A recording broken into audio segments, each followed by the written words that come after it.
என் பேர் வந்து தமிழரசி. இப்போ குரூப் ஒர்க் கிளியர் பண்ணி ஸ்கூல் டிபார்ட்மெண்ட் எடுத்திருக்கேன். என் லைஃப்பில் வந்து இதை விட ஒரு பெரிய ஹாப்பினஸ் வருமானு தெரியல. ஏன் அப்படின்னா, இன்றைக்கி தான் நான் டியூட்டியில் ஜாயின் பண்ணேன். ஜாயின் பண்ணிட்டு ஆஃப் டே பர்மிஷன் கேட்டு தான் இங்கே வந்தேன். 2020 வந்து படிக்க ஆரம்பித்தேன். இன்றைக்கி என்னோட 2 கனவே அச்சீவ் பண்ணிவிட்டேன். ஒன்று வந்து டியூட்டியில் ஜாயின் பண்ணுறது, இன்றைக்கி ஜாயின் பண்ணிவிட்டு அதேமாதிரி சாரை மீட் பண்ணுறது. 2022 சாரை மீட் பண்ணேன். அப்போ வந்து என் ஃப்ரெண்டு சொன்னாங்க, சாரை பார்த்துட்டு மட்டும் போனால் போதுமா, அது கூட ஃபோட்டோ எடுக்க வேண்டாம் அவங்களை கேட்டாங்க. கண்டிப்பாக ஜெயிச்சிட்டு ஒரு நாள் நான் கண்டிப்பாக தனியாக எடுப்பேன் அப்படின்னு சொல்லிட்டு போனேன். இன்றைக்கி எடுத்துருவேன்னு நினைக்கிறேன். எடுக்கணும் சார் ஃபோட்டோ. இன்னொரு சந்தோஷமான விஷயம் என்னென்னா, நான் படித்தது எம்எஸ்சி பிஎட் முடிச்சிருக்கேன். சீனிவாசன் காலேஜில் தான் படித்தேன். எங்கள் சார் இங்கே இருக்காங்க. தவிர்த்து சார் எனக்கு அப்பயே தெரியும். எங்கள் சார் இருக்காங்க. அவங்க கூட பகிர்ந்து ரொம்ப சந்தோஷமாக இருக்குது. இன்னொன்று வந்து எம்லாம் டாக்டர் கொஞ்சம் படிச்சுட்டு இருப்போம். அப்போ மேம் டெய்லியும் பார்க்க ரொம்ப இன்ஸ்பிரேஷனாக இருக்கும். அவங்க போகிறது வரது அவங்க ஒர்க் பண்ணி பார்த்துக்கிட்டே இருப்பேன். நம்ம எனக்கு இந்த மாதிரி கவர்மெண்ட் ஆஃபீஸர் ஆகும் அப்படின்ட்டு யோசிச்சுட்டே இருப்பேன். ஸோ அவங்களும் எனக்கு என் கூட இருக்காங்க, சந்தோஷமாக இருக்குது.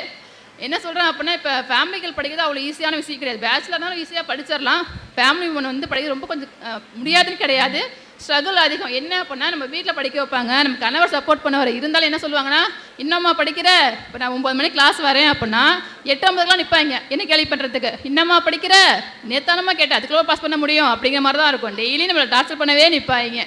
எங்கேயா போனோம்னா வெயிட் பண்ண, சும்மா தானே இருக்க, வீட்டில் சும்மா தானே இருக்க. அதெல்லாம் அவ்வளோ, அந்த வார்த்தை எவ்வளோ வலிக்குன்னு அவங்களுக்கு புரிய போகிறது கிடையாது. இப்போ என்னோட கணவர் வெளிநாட்டில் இருக்காங்க, நான் 2 பசங்க தனியாக தான் வாழ்ந்துட்டுருக்கேன். அது எவ்வளோ ஸ்ட்ரகிள் மற்ற பார்க்கணும் தெரியவே தெரியாது. ஈஸியாக நம்ம கீழே தள்ளி விட்டுருவாங்க. ஏதாவது ஒரு வார்த்தை சொன்னால் போதும், அவள் டவுன் ஆகிடுவா.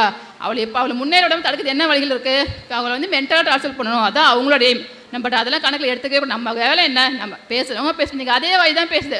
வேலை கிடச்சிருச்சா அன்னைக்கு சொன்னாங்க, இது வேலை எங்கே பாஸ் பண்ண போகிறா, ஏன் காது போடவே பேசினாங்க, இவன் வந்து கிளாஸ் போகல வேற எங்கேயோ போகிறா அப்படிலாம் பேசியிருக்காங்க. அதே வார்த்தைக்கு பேசினாங்க, அதே வாய் இன்றைக்கி பேசுது, கவர்மெண்ட் வேலை வாங்கிட்டாலாம். அதுதான் வெற்றி. சரியா, அவங்க பேச நம்ம கோவப்படவே கூடாது. பேசுனா பேசிட்டு போங்க, எதுக்கு 2 காது இருக்குது, ஒன்றில் வாங்கி ஒன்றில் விட்டுருங்க. சரியா? ஸோ திருமணம் ஆன பெண்களுக்கு சொல்கிறது என்ன விஷயம்னா, உங்கள் கணவர் சப்போர்ட் இருக்காரா, அந்த சப்போர்ட் மட்டும் உங்களுக்கு போதும். என் கணவர் சொல்லுவார், நான் நிறைய ஃபீல் பண்ணுவேன் அப்போலாம். அப்போ சொல்லுவார், உன்னை பற்றி எனக்கு தெரியும், யார் என்ன சொன்னாலும் பிரச்சனை இல்லை, நீ காதில் வாங்கிக்காத, உன் வேலையை மட்டும் நீ பாரு அப்படிம்பாரு. யார் என்ன சொன்னாலும் சரி காதில் வாங்கிக்காதீங்க. நம்மளை பற்றி நமக்கு தெரியும், நம்ம கணவருக்கு தெரியும். அது தெரிஞ்சால் போதும், வேறு யாரும் ப்ரூவ் பண்ணுற அவசியமே கிடையாது. இன்னொரு விஷயம் என்னென்னா, சார் சொன்ன மாதிரி வந்து எவ்வளோ சீக்கிரம் முடியுமோ அவ்வளோ சீக்கிரம் அச்சீவ் பண்ணுங்க. ஏன்னா இப்போ எங்கள் அப்பா வந்து இறந்துட்டாங்க, அவங்களுக்கு தெரியவே தெரியாது நான் இப்படிலாம் பேசுவேன், இப்படி சக்ஸஸ் பண்ணுவேன் அப்படி கூட எங்கள் அப்பாவுக்கு தெரியாது. அதனால் முடிஞ்சளவு அப்பா அம்மா இருக்கும்போது அவங்களுக்கான வெற்றியை வாங்கி கொடுங்க. சரிங்களா? தேங்க்யூ.